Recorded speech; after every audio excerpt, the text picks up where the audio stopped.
As 7 maravilhas, disse que as outras 6 maravilhas nós honramos, mas Zeus nós veneramos. Por quê? Porque esta estátua gerava uma emoção tão profunda. Bem, a resposta estava em seu rosto, seu lindo rosto de marfim polido. Fídias, segundo um crítico, nos deu a face de Deus. Ele acrescentou a religião. E é claro, Fídias fez seu Deus na imagem de um homem. E assim fazendo um novo Deus, ele fez um novo homem. E nenhum artista pode alcançar mais do que isso. A estátua se perdeu. Mas, incrivelmente, a oficina onde ela foi feita ainda existe. Uma sala forte, cujas paredes imensas protegiam a tonelada de ouro que os artífices usaram para fazer a estátua. E as grandes quantidades de presas de marfim também. Aqui, podemos ver o perfeccionismo de Fídias. Sua oficina foi construída precisamente no mesmo ângulo em relação ao sol do templo. Fídias podia ver exatamente como a luz da porta do templo iria incidir na estátua. Aqui, então, ele provavelmente planejou aquela piscina de óleo para refletir a luz no rosto da estátua. A oficina tinha exatamente o mesmo tamanho da sala do templo. Com precisão, Fídias planejou a incrível mudança de escala em torno de Zeus. Tanto cuidado, tanta perfeição. O pequeno museu ao lado de Olímpia tem uma caixa inteira da escavação do estúdio de Fídias. E isso pertencia a Fídias. Tem uma pequena xícara que tem gravado embaixo: eu pertenço a Fídias. É a xícara de café dele. Quanto ao resto, bem, esses são os materiais e ferramentas que produziram uma das 7 maravilhas do mundo. Vejam, aqui está o marfim e o osso que era a pele da grande estátua. Dá para notar as marcas de serrote nelas. E estes eram os cinzéis e furadeiras que cortaram o marfim e o furaram até que ficasse plano e se prendesse na madeira. Esse pequeno martelo é muito interessante. É um martelo de joalheiro.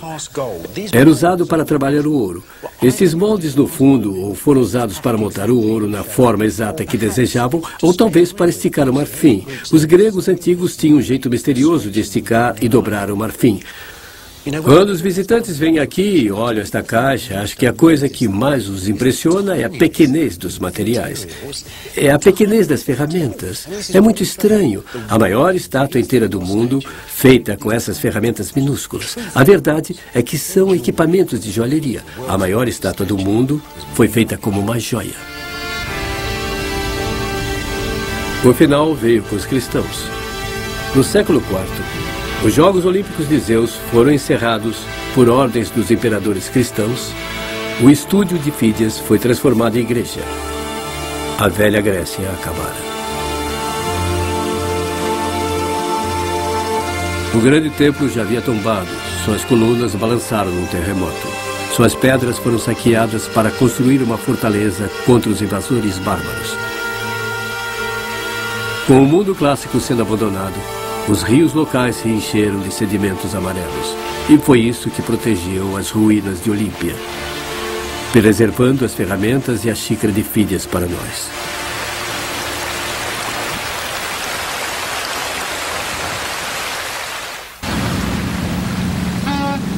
A grande estátua de Zeus tinha sido carregada, levada para Istambul, ou Constantinopla, como era chamada. No tempo dos primeiros imperadores católicos, a cidade do Golden Horn tinha uma das coleções de arte mais extraordinárias que o mundo já tinha visto.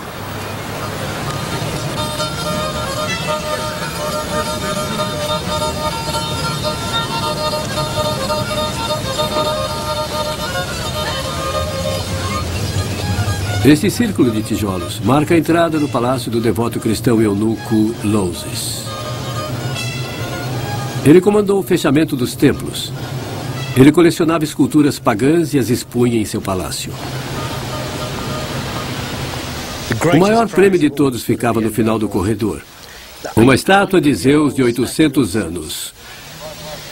Ela ficava ali no nicho, como no fundo de uma igreja, tão alto como aquelas árvores. Aqui ficou por 60 anos, mais ou menos. Então foi destruída numa revolta na cidade. De certa forma, ainda está aqui até hoje, porque a grande face dos Zeus de Fídias se tornou a face de Cristo onipotente para a Igreja Oriental.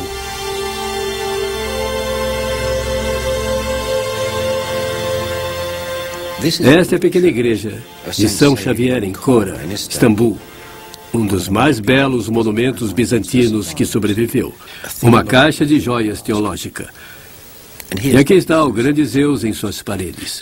Zeus é Cristo, 1000 anos depois que o marfim original virou cinzas no palácio de Loses. Lá está São Pedro segurando as chaves do paraíso. Ele sempre é mostrado assim, como um homem de rosto amedrontado. Cabelos longos e crespos e uma barba curta e loira. Agora, vejam São Paulo. Ele sempre é mostrado assim, completamente diferente. Pouco cabelo, testa pronunciada, barba longa e desordenada e um grande nariz de gancho. Qualquer um que viesse à igreja saberia quem eles eram apenas pela forma tradicional de retratá-los. Agora, olhem para cima, sentado em seu trono, o Zeus olímpico, como Cristo. Como é que um deus pagão chegou a assumir a própria imagem de Cristo?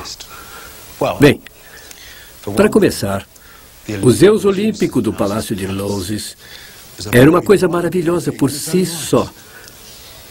E por outro lado, a mesma estátua já tinha assumido a imagem de divindade suprema durante quase 1000 anos.